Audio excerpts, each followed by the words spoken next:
Hey guys, it's Angel here and welcome to the dark abyss of YouTube. Today you're probably wondering why this doesn't look like a game and why it looks like words. Well, this is for the people that found me off of Wattpad, which probably isn't anybody because I don't think I even mentioned that I have a Wattpad. My Wattpad is at TheDevilGamer0 because that's my old account.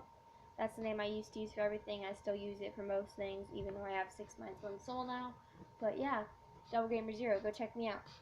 Now, on my story, Avenging Alesea, I don't have that many reads. I think I have 63 total out of the 4 chapters that I have up so far. I have 63 total readers. So what I figured I could do is on YouTube, I could read my chapters on YouTube, and you could have like an audiobook version. So, audiobook version of the prologue of my story, Avenging Alesea. Hope you guys enjoy. I brushed my red hair out of my eyes and walked down the cobblestone walkway, listening to the sound of my footsteps as they echoed throughout the alleyway. As I was walking, I reached into my red leather sack, the same shade as my hair, and dug around for my blade. You can never be too careful walking through the alleyways of Drazana. I found my blade and tucked my sack back under my dark cloak, pulling the hood over my head. I sped up my pace as I got the uneasy feeling something or someone was watching me. This was not a feeling that was safe to get in Drazana, not just in the alleyways, anywhere in Drazana. I leaned forward and put my arms back as I darted through the alleyway, making each footstep lighter and faster than the last. Speed was my specialty. I could feel the end of the alleyway now. I was almost through. Most people can't make it through an alleyway as long as this one in Drazana without being caught. Something wasn't right. I slowed down a bit at a time, until I came to a stop about 30 meters from the end of the alleyway. Out of the corner of my eye, I saw something move in the shadows. "Show yourself!" I screamed as I turned to where the shadow was. "I know you are there. I said show yourself!" My breath felt heavier than normal as my attempt to sound braver than I actually was. The truth is, I was absolutely terrified. As my breathing started to relax, I turned backwards towards the end of the alleyway. I gasped and stumbled back with the startling image of a man dressed in all black stood there. He had a blank expression on his face, but he seemed quite familiar. Before I could turn and run, he dashed at me and pinned me to the cement walls of the buildings surrounding the alley. I felt a cold sensation press against my neck gently, and I realized what it was. A blade.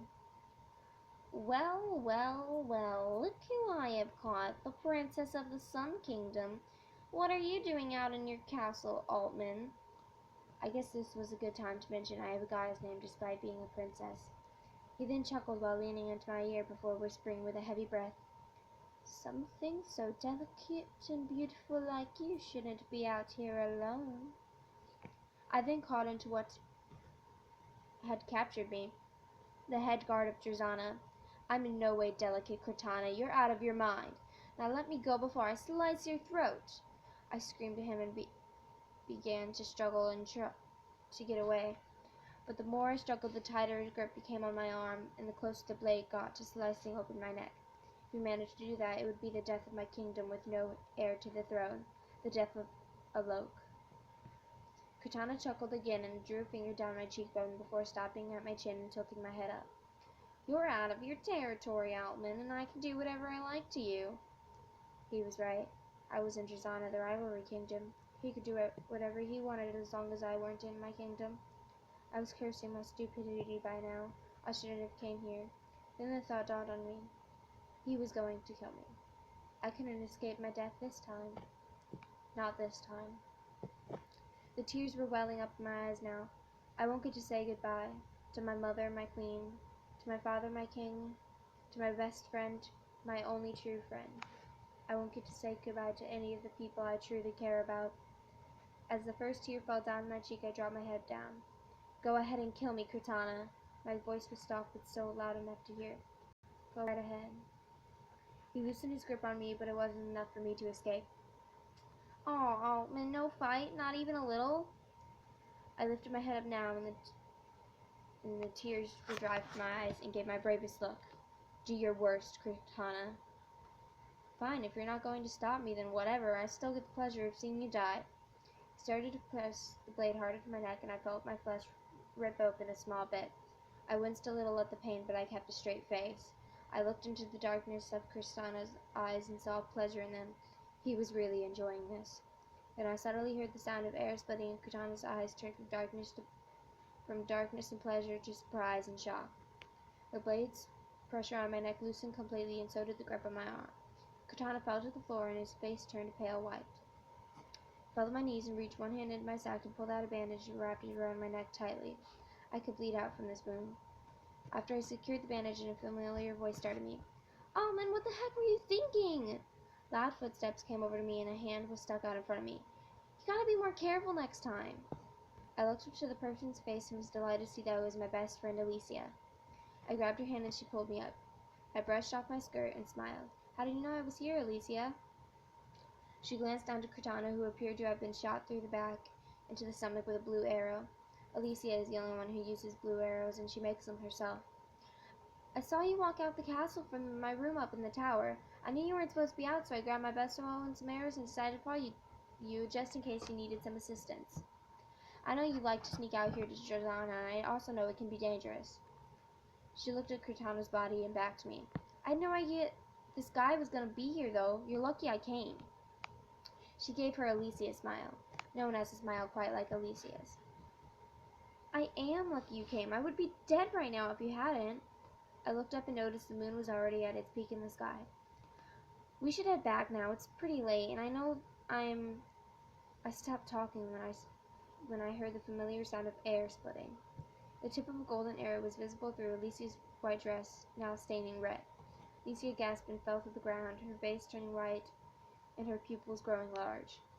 "Alesea!" I screamed and dropped to her side. "Alesea, don't die!" I reached in my bag and dug around for a resurrection or healing potion. "Dang it, none left!" The tears welled in my eyes and they began dropping at a fast pace, landing on Alesea's now ghostly skin. "Altman?" came the faint whisper of Alesea's voice. I blinked and took my hand off her side. "Yeah, Alesea? Don't die, okay? My death was worth you living. It's only worth it if you stay alive." With that, her eyes closed and the small faintness of her breathing stopped and her skin went cold. "No," I said and stood up. "No, no, no, no, no." I stepped backwards a couple of steps and looked into the sky past the tops of the buildings. I gasped at what I saw. In the moonlight cascading over the tops of the buildings, I could see the silhouette of a marksman with a long cape. The sadness I was feeling disappeared and was replaced with sheer anger. "You!" I screamed, pointing at the silhouette as it started to run. "I will find out who you are, and I will kill you when I find out." The wind blew and the hood of my cloak came off my head, and that's a promise.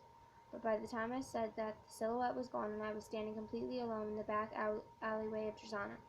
I looked at the dead body for my best friend, my only friend. "I will avenge you, Alesea. Your killer will not go alive forever." I turned around and ran, back to my kingdom, back to the safe walls of Prolouge. I leaned forward and put my arms back, and I ran, faster than I ever had before, faster than I ever knew I could go. I ran until I reached the safety of my castle. I stormed up the stairs to the entrance, and the guards let me in without questioning where I had been, probably because of my facial expression.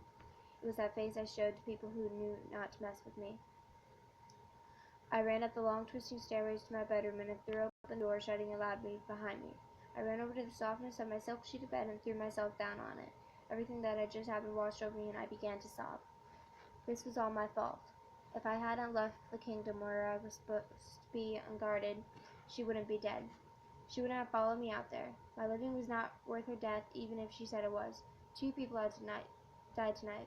1 evil and 1 good. The good one should have been me. The evil one should not have died. This was all my fault.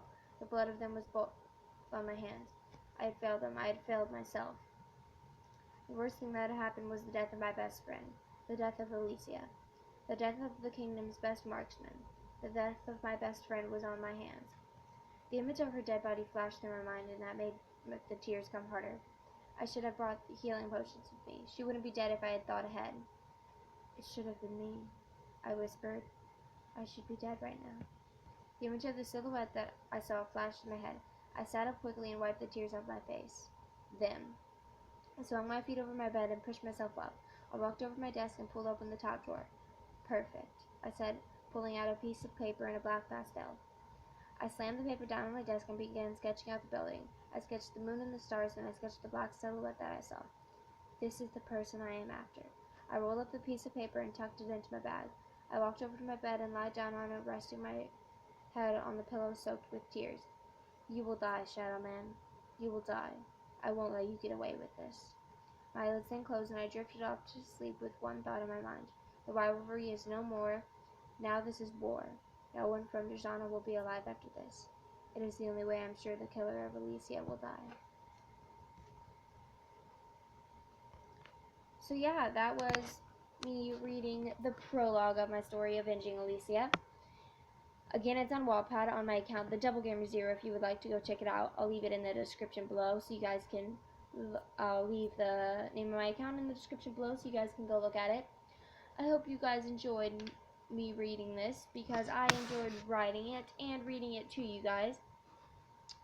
I will be doing chapter 1 of my story, which is longer than the prologue by about 1,000 or so words, so 1,000 or 2,000 more words. So it'll be maybe twice as long as this video, I don't know.